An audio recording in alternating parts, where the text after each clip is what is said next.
Morning. Good morning. Today is June 1st, and we'll be reading 1 Kings chapter 3 through 5. Catherine, get your book. Get your coloring book. So what are we reading?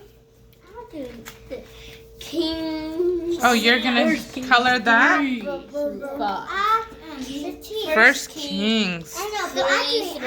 3 through 5. That's 3, 4, and 5. Now, this is for what day? Monday. But where are you guys gonna be on Monday? We're gonna be at Where are you gonna be? Super Kid Camp. Super Kid Camp. Yeah. On Monday, on Tuesday, on Wednesday, Thursday, Friday. Friday. Then we come back. You're coming back on Friday. So this is the last time that we're going to record for this week with all 7 of us for this week. And then you'll come back on Friday and we'll record Saturdays, right? All right. You're on 16? He's on Acts 8:27 through 40. Well, we're on 2 Kings 3 through 5. Are you ready? Oh, you've passed us? Okay, well, will you stay quiet while we catch up? Thanks, Josh. Chapter 3, Solomon asked for wisdom. Solomon made a treaty with Pharaoh, king of Egypt. He married Pharaoh's daughter and brought her to the city of David until he finished building his palace, the house of the Lord, and the wall around Jerusalem. The people were sacrificing at the high places because no house had yet been built for the name of the Lord. Solomon loved the Lord, walking in the statutes of his father David, though he sacrificed and burned incense at the high places. The king went to Gibeon to sacrifice there for what was a great high place, and he offered 1,000 burnt offerings on that altar. While he was in Gibeon, the Lord appeared to Solomon in a dream at night, and he said, "Ask what you want from me."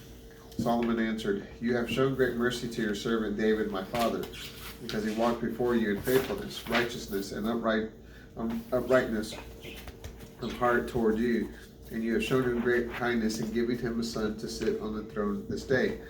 Now, my Lord, my God, you have made your servant king in place of my father David, and I am still a little child and do not know how to go out or come in. And your servant is in the midst of your people whom you have chosen, a great people, so numerous that they cannot be numbered or counted. Give your servant, therefore, an understanding heart to judge your people, that I may discern between good and bad, for who is able to judge among so great a people?" It pleased the Lord that Solomon had asked this. God said to him, "Because you have asked this, and have not asked for yourself long life or riches or the lives of your enemies, but have asked for yourself wisdom, so that you may have discernment in judging, I now do according to your words. I have given you a wise and an understanding heart, so that there has never been anyone like you in the past, and there shall never arise another like you. I have also given you what you have not asked, both riches and honor, so that no kings will compare to you all of your days. If you will walk in my ways, keeping my statutes and my commandments, as your father David did, then I will lengthen your days." Solomon awoke and found it was a dream. Then he came to Jerusalem and stood before the ark of the covenant of the Lord, and offered up burnt offerings and peace offerings, and made a feast for all of his servants. The wisdom of Solomon. At that time, 2 women who were prostitutes came and stood before the king. The first woman said, "Oh my lord, this woman and I live in the same house, and I bore a child with her in the house. 3 days after I gave birth, she also had a child, and we were together. There was no one else with us in the house, only the 2 of us were in the house. Then this woman's child died during the night because she rolled over on it. She got up at midnight and took my son from beside me while your servant slept, and laid him at her bosom, and laid her dead child at my bosom. When I arose in the morning to feed my child, it was dead. But when I looked closely in the morning light, I recognized that it was not my son whom I bore." The other woman said, "No, the living is my son, and the dead is your son." And she said, no, the dead is your son, and the living is my son. Thus they spoke before the king. Then the king said, one says, this is my son who lives, and your son is the dead. And the other says, no, but your son is dead, and my son is the living. So the king said, bring me a sword. And they brought a sword before the king. The king said, divide the living child in two, and give one half to one and half to the other. Then the woman whose child was the living one spoke to the king, for she yearned with compassion for her son. And she said, O my lord, give her the living child and do not kill it. But the other said, let it be neither mine nor yours, and divide it. Then the king answered and said, give her the living child and do not slay it. She is its mother. All Israel heard of the king's judgment, and they feared the king, for they saw that wisdom of God was in him to execute sound judgment. The court of Solomon. So King Solomon was king over all Israel. These were the officials in his court. Azariah, the son of Zadok, was a priest. Eliahoreph and Ahijah, the sons of Shisha, were secretaries. Jehoshaphat, the son of Ahilud, was a recorder. Benaiah, the son of Jehoiada, was over the army. Zadok and Abiathar were priests. Azariah, the son of Nathan, was over the officers. And Zabud, the son of Nathan, was principal officer and king's friend.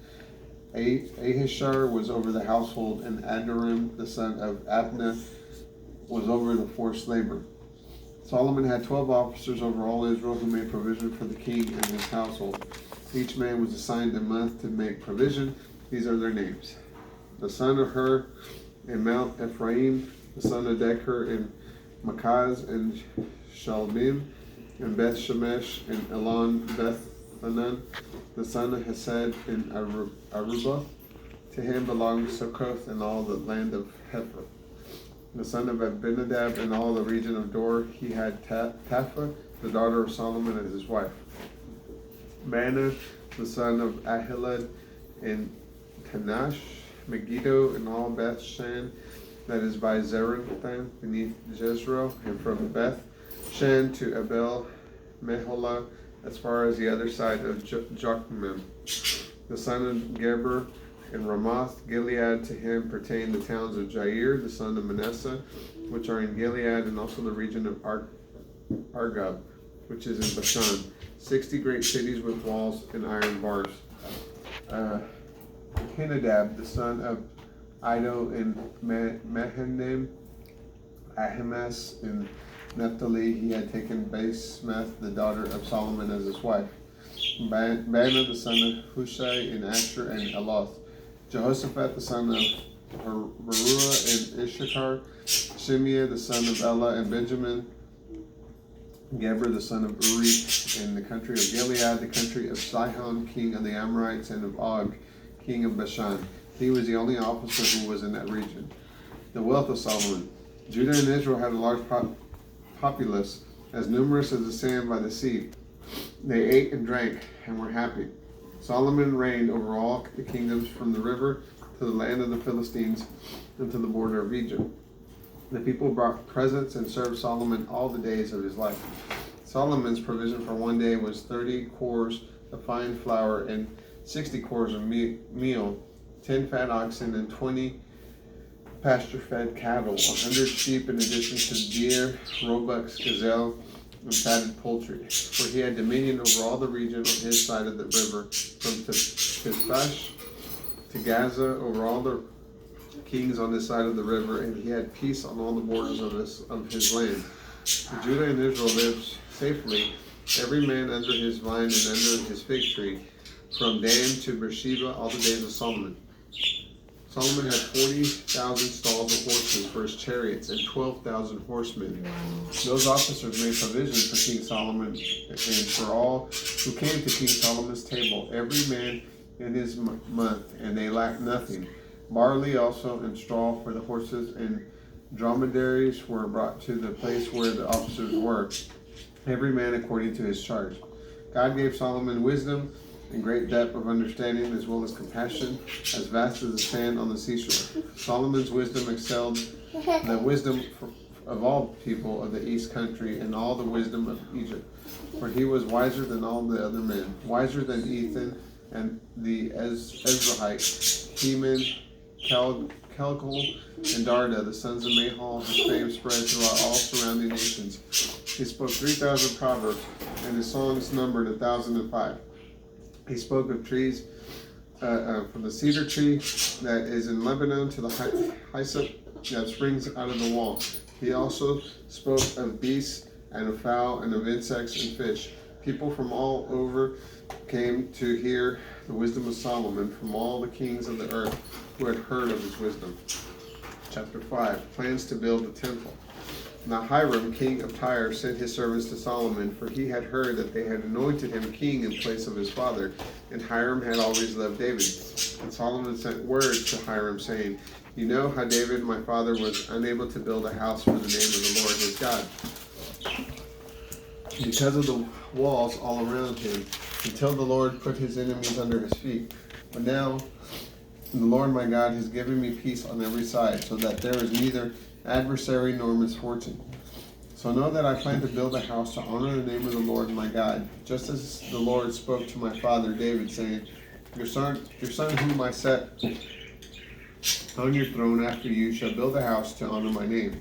Now therefore command that cedar trees from Lebanon be cut down for me, and my servants shall be with your servants, and I will pay your servants whatever you command, for you know that there are none among my people who can cut timber like the Sidonians." When Hiram heard the words of Solomon, he rejoiced greatly and said, "Blessed be the Lord this day, who has given David a wise son over his great people."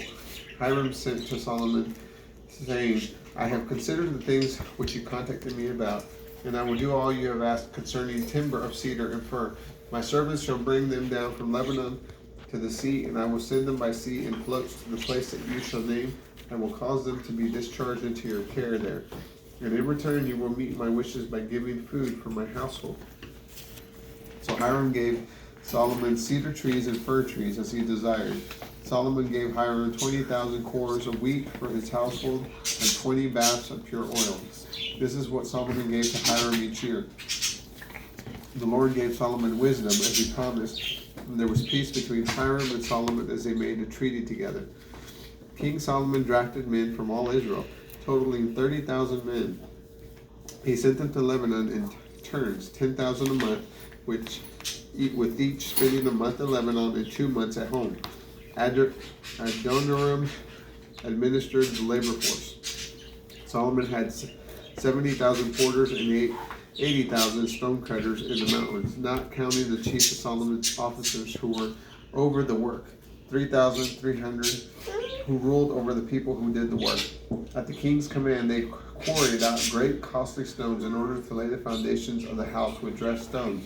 Solomon's builders and Hiram's builders, along with the stonemasons, cut them and prepared timber and stones to build the house. That is 1 Kings 3-5. Bye, have a great day. Please subscribe. Hope you like this video. Please leave a like or a comment.